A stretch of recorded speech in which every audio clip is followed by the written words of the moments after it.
السلام عليكم ورحمة الله وبركاته. halkaad iga daawanaysaan waa YouTube channelkayga Cabdalla Muhya. Soo dhawaada saaxiibayaal. Haddii aad channelka ku cusub tahay, subscribe noo saar. Haddii aad hore u joogtay, mininkaaga waaye. Sii share garee barnaamijka insha Allah. Maanta halkan waxaan idin kula wadaagi doonaa si aan hore idinkugu sheegay su'aalo inaan jawaabo. Su'aalaha waxaan soo dhigay Instagram-kayga, dad badan su'aalaha isoo wada weydiiyay. Kulligood waa ka wada jawaabi waayay hal mar, balse waxaan jeclaystay in aan YouTube-ka soo geliyo oo dadkoo dhan ay ka wada faa'iideystaan. Su'aalaha way soo noqnoqonayeen, soo marka su'aal walba soo noqoto hal su'aal aan ka soo qaadanayay. qof walba hal one idinkuguma jawaabi karo. Marka insha Allah su'aalaha 10 su'aalood isugu soo aruureen way soo noqnoqdeen. qofaa su'aal isoo weydiinaya, qof kale taas su'aashii hore la ii weydiiyay ku soo celinaya. Marka insha Allah waxaan sameyn doonaa 10 su'aal hadduu Ilaahay yiraahdo ka jawaabi doonaa sida ugu macquulsan oo ugu jawaabi doonaa hadduu Ilaahay yiraahdo. Soo dhawaada mar kale, jimco wanaagsan. marka insha Allah su'aalaheena hore u sii guda gali doonaa hadduu Ilaahay yiraahdo. Su'aasha ugu horeysa waxay ahayd qof single ku xareystay lotteriga hadhow markuu soo baxo ma dhihi karaa married ahay, caruurna waa haystaa. Keeska waxaan u kala qaadaynaa marka single adoo hadda ku xareysatay oo intuu soo baxay oo kuu soo baxay ilaa waxaa la xareeyaa lotteriga October la xareeyaa sanad walba wuxuu soo baxaa May. So intii October ilaa May u dhaxaysa haddii aad guursatid uu kuu soo baxo qofkaaga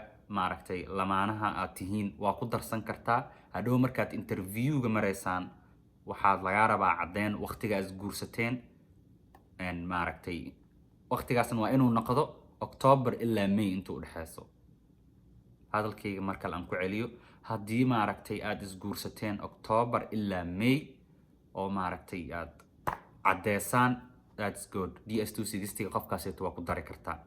haddii noqoto mid caruurta ka soo qaad adoo uur lahaa xareysay inta October ilaa May u dhaxaysaad ubadkaaga dhashay, hadhow caddeena keenaysaa. only waxaa lagaaga baahan yahay caddeyn. marka waa ku dari kartaa DS260gaaga caruurtaada iyo xaajigaadaba insha Allah. waxaan rajeynayaa inaad su'aasha si fiican u fahanteen. haddii aad single ku xareysay uu kuu soo baxo qof aad waa ku darsan kartaa. waxaa caddeyn kaliya lagaa rabaa markaa interviewga maraysid qofkan goormaad isguursateen, waqtigan inaad ka dhigtid October ilaa May intuu dhaxayso insha Allah. su'aashaas si fiican inaad u fahanteen aan rajeynayaa. su'aasha labaad waxay ahayd maxaa igula talinaysaa 2 mar xareeyay waa ku guul dareystay. waxa kaliya kugu talinaya waxay tahay inaad xareysid mar saddexaad. ku celceli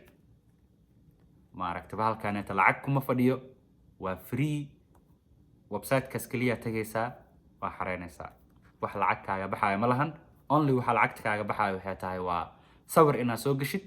sawirkana haddii qof professional oo ku fiican editing-ka isaga ku habeyn kara telefoonka intuu kaaga qaado, balse xarey. sidaan dhowr marna horena waa u sheegay, yar aan saaxiibanahay 8 sano xareynaya, sanadkaana ku 9 ahayd, sanadkaan uu guuleystay ka mid noqday guuleystayaasha DV 2023. marka talada kaliya aan ku siin kara waxay tahay haddii aad hore 2 mar hore u xareysay, mar saddexaad inaad xareysid insha Allah. su'aasha saddexaad, bisha 8aad 30keeda aad leedahay maxaa ka waday? videogan video ka horeeyay waxaan dhahay formka DS260ga bisha 8aad 30keeda ka hor xareeya aan ka waday. waxaa fiican bisha 8aad 30keeda ka hor May soo baxaa ilaa iyo muxuu ahaa dadka groupka groupka kalena wuxuu bilaabaa October koodeeda. already hadda October waa la soo dhajiyay dadka interviewga mar lahaayeen DV 2023. marka DS260ga hore u buuxiyaan ka waday yaasan idinku gaarin August 30keeda. su'aasha afraad, qof Europe baasaboorkeeda wata ma xareysan karaa? haa, wuu xareysan karaa haddii aad haysatid European passport. waxa kaliya la diidaa waxay tahay wadamo qaar oo Europe aanan loo ogoleen inay xareeyaan. wadamadaas oo Europe aan loo ogoleen waa qofka inuu Europe ku dhashay. ka soo qaad hadda baasaboor Ingiriis daawaatid laguma ogol inaad xareysid. laakiin haddii aad Soomaali tahay oo aad ku dhalatay Soomaaliya oo aad haysatid dhalasho Ingiriis waa xareyn kartaa. country of origin-ka dadka loogu talagalay maaragtay kuma jiraan dadka oo maaragtay ingiriiska ku dhashay balse adi haddaad Soomaali tahay oo aad baasaboor UK wadatid waa xareysan kartaa balse haddii aad Soomaali tahay oo aad UK ku dhalatay oo aad baasaboor maxaa la dhahaa British haysatid ma xareyn kartid laguma ogolo waxaan rajeynayaa inaad isfahanteen country of origin-ka dadka maaragtay eligible ku Google ku jiraa fiiriya balse haddii aad Soomaaliya ku dhalatay oo any kind of passport haystid waa xareyn kartaa because country of origin-kaaga waa Soomaaliya sidoo kale su-aasha shanaad waxay ahayd sanadkan baasaboor ma la iska rabaa dhowr mar ku soo celceliyay haddana waa ku celinaya insha Allah baasaboor sanadkan laguma xareynaa la iska maro baasaboor balse kor iyo hoos haddii uu ku soo baxo baasaboor waa laga rabaa laakiin markaa xareynaysid baasaboor laga maro way joojiyeen saddex sano u maleynaa inay tahay wax baasaboorka lagu xareynayo oo maaragtay qasab ay ka dhigeen qofkii inuu baasaboor haysto markuu lottery xareynayo insha Allah sanadkan baasaboor la iska marabo waxa kaliya laga rabo waxay tahay waa inaad high school maaragtay diploma haysta ama high school soo dhameysay su-aasha lixaad waxay ahayd lottery sanadkan goormee la xareynaya ama goormuu furmaya insha Allah wuxuu furmayaa October bilowgeeda waqtiga sax uma hayo balse waxaan u maleynayaa in October 10keeda ku qorneed ma hubo waa October adiga 1deeda ilaa iyo 10keeda inta u dhaxayso furmi doona haduu Ilaahay yiraahdo sanadkan 2022 waxaan rajeynayaa in ay idin su-aashaas fahanteen su-aasha toddobaad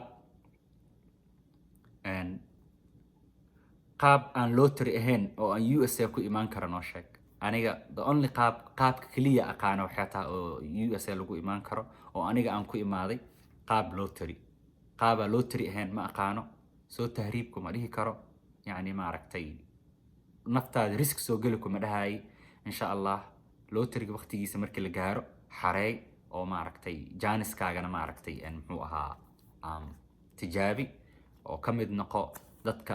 10 milyan ilaa 12 milyan ay xareysanayaan dadka yar oo cayman laga dooranayaan ka mid noqo that's waxa kaliya aan ku dhihi karo qaabka kaliya aan ku dhihi karo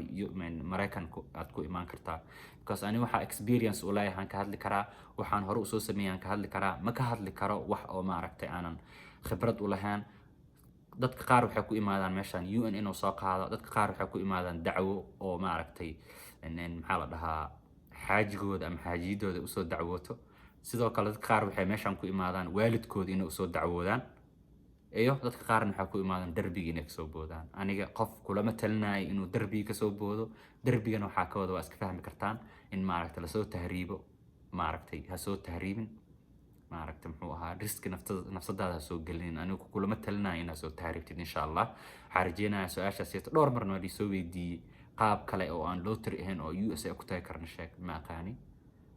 qaabkaas kaleeto oo maaragtay dacwo haddii aad ku imaanayso haddii aad maaragtay meel UN-ka ay joogaan aad UN-ka ka xareysan kartid oo maaragtay qaxooti ahaan u imaan kartid that's the only thing marnaba idin kulama talinayo inaad soo tahriibtaan oo wada dheer soo martaan oo lug ku soo gashaan meeshaan mar kale haddaan waayo mar kale ma xareyn karaa waa xareyn kartaa haddii aad mar xareysid oo lagu dooran waayo micnaheeda ma ahan in weliga aan lagu dooranayn waa xareyn kartaa ilaa maaragtay nasiibkaaga muxuu ahaa aad ka helaysid uu ka noqonayo insha Allah wax lacag kuma fadhiyo maaragtay muxuu ahaa cid ku qasbaysa ma lahan cid ku diidaysa ma lahan waa adig iyo nasiibkaaga su-aasha kaleete Ethiopia ma ka mari karaa interview safaaradda Ethiopia haddii shaqeynayso waad ka mari kartaa balse inaad iska xaqiijisaa fiican haddii safaaradda ay ku taalo waa ka mari kartaa oo maaragtay dadka dacwo ku soo marayaan waa arki jiray balse ayaamahan ma arkin qof lottery interview ku maraayo badanaa dadka waxay u badnaayeen Kenya Djibouti Qaahira muxuu ahaa Turkey India intaas ay u badnaayeen haddii laakiin safaarad Ethiopia ku taala ee shaqeynayso waa ka mari kartaa oo maaragtay muxuu ahaa calafkaagana waa tijaabin kartaa waxaan rajeynayaa in ay idin su-aashaas fahanteen su-aasha ugu dambeysayaan dhihina su-aasha kale ku xigta Canada sidee lagu tagi karaa Canada sida lagu tagi karaa aniga ma war uma haayo ma aqaano maaragtay waxa information ka haya malahan dadka Canada jooga in la weydiiyo naqane oo maaragtay qaabka ay ku tageen ma maleynayo Canada maaragtay iyagana inay leeyihiin lottery oo lagu imaado sida Mareykanka camal balse ma aqaano Canada sida lagu imaado dad badan oo weydiinaya waa arkay war hayd Canada information oo maaragtay aanan heenin inaan idin sheego saasaa lagu imaadaa been inaan idin sheego marabi beenta waa xaaraan marka insha Allah waxaan rajeynayaa in maaragtay aad raadisaan dadka Canada tagay oo muxuu ahaa Canada joogo qaabka ku tageen ayaga weydiisaan insha Allah su'aasha xigta waxay ahayd case numberkayga hadduu yahay kontonkun wixii ka dambeeyo jaaniskayga interview siduu yahay case-kaaga 55,000 hadduu ka dambeeyo ama haddii uu ka horeeyo wax oo maaragtay adi xukumi kartid ma ahan wax aniga xukumi kara ma ahan hadda ayaamahan waxay ku xiran tahay foomka DS260 sida u buuxisid laakiin inaad macnihi waxaan ka wadaa inaad hore ama dhaqsi u buuxisid waxa arkay sanadkaneeto dad 49,000 wataan oo interview waa hore maray iyo dad interview September tan mara ayagoo 10,000 wataan wiil aqaana adeerkay dhalay 10,000 wataa interviewgii September uu dhagan yahay yar kale to isna ila soo xiriir oo Kenya joogay 49,000 watay interviewgiisa wuxuu maray March uu maray marka hadba sida ma aragtay muxuu ahaa DS260 loo kala buuxiyo ku xiran tahay ma ahan wax ma aragtay jaaniskaaga uu badanayo jaaniskaaga uu yaraanayo groupkeen awal waxay ahaan jirtay يعني سيدا نمبرز كيس نمبرز كي وكلا هريان هذا وين بدلين سند والبو حيك بدلان سند قصاص على سيدا نخندون إلها أكبر أمهانو إن محوها مركا فومك DS260 هرو ببوحية سؤالش قدام بيسو دور من اللي يسوي دي سند كان صاص على ما دام عن باسبور لغو حرينين جانس كدت كلا دوران دون سيدا واي جانس كدت كلا دوران دونو عد شيء كرتملهان وأديجا إيو نصيب كاجا إيو علاش هوايدا مركات أفر بلاد كو أهات ديلو وقرأ إنا ماشان إماجد كمد نخوتي جولستياشا دي في لوتري وكمد نخوني ساعة دي أيضا كو قرنين كما مد نخون دونتد مركا وحان واسكا نصيب وإلكترونيك وكمبيوتر أكو دورنا يزد كالهان وإلكترونيك diversity visa is just إلكترونيك أكو دورنا ويعني سند والبحا حريسة 10 مليون إلا 12 عفوا 10 مليون إلا 12 مليون كوارن 10 مليون إلا 12 مليون oo qof in laga doorto case number horena ahishid waxaas waa nasiib marka nasiibkiina tijaabiya waxa rajeenayaa su'aalihiina in ay kaga wada jawaabay insha Allah hadda kadib waxaan sameyn doonaa sabti walba waxaan soo dhigi doonaa muxuu ahaa Instagram-kayga su'aalaha isoo weydiin in ay idin dhaho jawaabahoodana sida ma aragtay hadda YouTube videogan aan sameeyno kala inaan video ka soo sameeyo Sunday walbana ay idin soo galiyo insha Allah waxa rajeenayaa in su'aalihiina aan ka wada jawaabo aad si fiican ii fahanteen intaan barnaamij lamada isugu imaan doono waxa idin kaga tagayaa sidaas ii nabadgeliyo jimco wanaagsan muxuu ahaa YouTube kan ku soo biir hadii aad ku cusub tihiin oo ma aragtay asxaabtaadan la wadaag aan ugu soo biiraan aan bilaawno walaalnimo insha Allah وإن سلام السلام عليكم ورحمة الله وبركاته.